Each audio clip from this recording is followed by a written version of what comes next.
안녕하세요, 토리잘입니다. 삼성전자가 로봇 사업을 육성할 것을 발표하며 로봇 산업에 대한 관심이 현재 상당히 뜨겁습니다.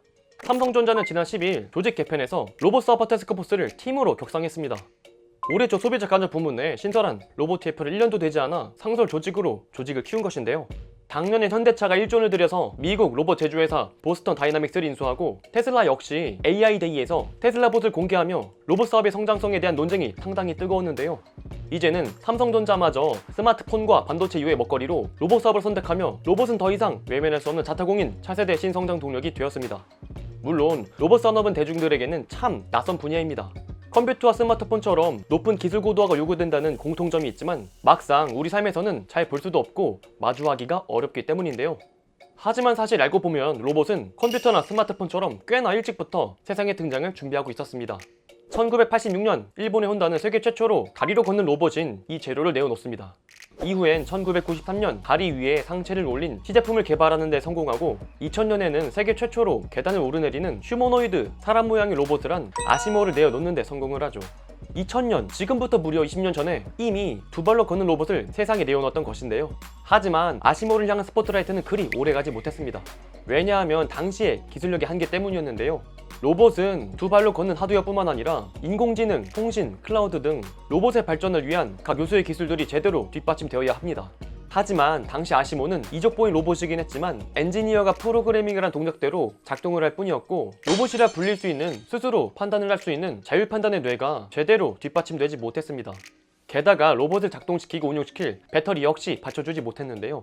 2013년 처음으로 선보인 보스턴 다이나믹스의 아틀라스 기준으로 로봇의 무게는 키 1.5m에 몸무게는 86kg이었습니다.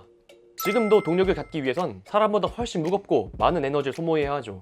하지만 20년이 지난 지금은 배터리로 자동차를 주행하기 시작하는 등 배터리에 대한 문제는 지금이라면 해결이 되었겠지만 20여 년 전인 2000년대에는 로봇이 지금보다 훨씬 더 무거웠을 뿐만 아니라 로봇을 운용할 배터리의 기술들이 고도화가 되지 않았다는 기술적인 한계가 있었죠. 그래서 2000년 저 당시에는 두 발로 걷는 로봇이 세상에 나왔다고 큰 박수를 받긴 했지만 새로운 신성장 산업으로서는 주목을 받지 못했다는 아쉬운 사연이 숨겨져 있습니다. 하지만 최근 AI를 비롯해 5G, 배터리 등 로봇을 둘러싼 기술들이 급격히 발전하면서 로봇 산업에도 변곡점이 오며 재주목을 받고 있는데요. 글로벌 빅테크 기업들이 직접 반도체를 설계하는 시대가 오며 AI의 기술 고도화 속도는 점점 더 빨라지고 있습니다.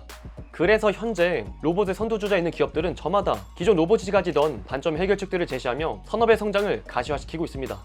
대표적인 기업 테슬라는 AI 로봇이 각각 뇌를 갖지 않고도 클라우드 컴퓨터 기술을 이용해 원격으로 로봇과 테슬라의 슈퍼컴퓨터인 도조를 연결해 로봇의 뇌가 바깥으로 빠지게 에너지 효율을 높이는 해결책을 발표를 했고, 마치 파쿠르 선수처럼 점프에 건너뛰기, 계단 뛰어오르기, 한 손 짚고 벽 뛰어넘기 등 다양한 동작을 하는 현대차의 보스턴 다이나믹스도 과거처럼 엔지니어가 로봇의 동작을 미리 계산해 프로그래밍을 할 필요가 없이 이제는 스스로 주변 상황을 감지하고 여기에 반응해 움직일 수 있는 자율 판단의 기술들을 쓸 수 있게 되었습니다.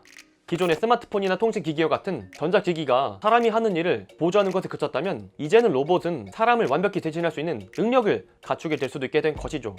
즉, 이제는 로봇 산업의 성장을 막던 두뇌와 에너지 효율 등 현실적인 문제들이 해결이 되기 시작하며 모빌리티, 하이테크 기업들의 새로운 신성장 동력으로 로봇이 꼽히고 있습니다. 그중 가장 시장성이 커지고 있는 로봇의 분야는 바로 서비스 로봇인데요. 현재 인간의 삶을 도와줄 수 있는 서비스 로봇 시장 규모는 상당히 높은 수준의 성장률을 보이고 있습니다. 글로벌 리서치 기업 마켓앤마켓에 따르면 2021년 서비스 로봇 시장 규모는 360억 달러, 우리 돈으로 42조 수준이었지만 2026년이면 1030억 달러, 우리 돈으로 120조 수준으로 연평균 23.3%의 놀라운 고성장을 보일 것으로 예상이 되고 있습니다. 코로나19의 대유행으로 극한의 노동 환경에 처한 의료 분야, 생산시설이 감염 우려로 셧다운을 겪은 자동차, 항공우주, 방위산업 등 인간을 대체할 수 있는 생산성이 요구가 되는 산업들이 전폭적으로 늘어나며 로봇의 수요 증가가 예상되고 있기 때문인데요. 특히 우리나라의 경우에는 저출산과 고령화 사회로의 진입, 최저임금으로 인한 인건비 증가 등 사회 변화 흐름이 로봇의 필요성과 활용을 점차 확대시키고 있습니다. 그래서 이 같은 로봇의 시장의 성장성을 일찍이 알아본 삼성전자는 2019년 세계 최대 가전 정보기술 전시회 CES를 시작으로 매년 삼성봇 케어, 삼성봇 핸디 등 가정용 서비스 로봇을 선보이고 있습니다. 최근에는 음식점 등에서 주문을 받아 서빙하는 삼성봇 서빙과 고객 응대 로봇 삼성봇 가이드, 착용형 부인 보조 로봇 잼스 등을 개발해오며 이르면 내년부터 시판에 들어가 본격적으로 로봇 사업으로의 진출을 확대할 것으로 예상이 되고 있습니다. 자, 그런데 한 가지 재미있는 현상은 삼성전자가 로봇 사업을 진출한다는 소식에 기존의 로봇 사업을 영위하고 있던 기업들이 일제히 주가가 상승했다는 것입니다. 지능형 청소, 물리 로봇을 영위하고 있는 유진 로봇의 주가는 27.7%, LG전자의 서비스 로봇 협력 파트너인 로보티즈는 22%, 교육용 로봇을 전문으로 만드는 로보로보의 주가가 14.9%가 올랐습니다. 삼성이 로봇 사업 진출을 본격화할 경우 향후에 관련 시장 확대에 따른 수혜가 이어질 수 있다는 기대감이 매수 심리를 자극한 것인데요. 하지만 아이러니한 점은 이렇게 로봇 사업이 기업의 신성장 동력으로 떠오를 때 1조 원을 주고 보스턴 다이내믹스를 인수한 현대차의 주가는 사뭇 조용합니다. 참고로 방금 말씀드린 주가가 27% 오른 유진 로봇의 실적은 매출은 매년 600에서 800억 원 수준의 영업이익은 매년 적자를 기록하고 있고요. 22% 오른 로보티즈의 매출도 200억 원 수준의 영업이익은 20억 원 안팎, 로보로보도 역시 마찬가지로 실적이 우수한 기업이라고 말하긴 조금 어렵습니다. 즉, 이 같은 주가의 상승은 우리나라 로봇 산업이 수익화 구간에 접어들어서 주가가 상승하기보다는 로봇 산업이 최근 NFT와 마찬가지로 또 하나의 주요 테마가 될 수 있다는 오직 기대감 하나로 묻지마 매수가 이어질 것일 수도 있다는 점입니다. 그래서 자칫 잘못하다간 내실 없는 로봇 기업에 대한 투자로 큰 손실을 볼 수도 있을 것이고요. 그래서 이번 삼성전자의 로봇 사업의 진출로 로봇 산업에 관심을 가지고 투자를 하기 위해선 로봇 산업에 대한 정확한 산업 분석과 차세대 미래형 로봇은 대체 어떤 형태인가를 살펴봐야 합니다. 내가 투자한 그 회사가 알고 보니 미래와는 전혀 어울리지 않고 사용되지도 않을 그런 로봇을 만들고 있는 최악의 상황은 피해야 하니까요. 자, 그렇다면 현재 차세대 로봇에서 가장 각광받고 있는 형태는 어떤 형태일까요? 현재까지 프로토타입으로 시중에 나와 있는 로봇은 주로 하부에 바퀴가 달리고 긴 원통형 형태로 사람을 인식하고 터치스크린으로 사람과 소통을 하는 정도인데요.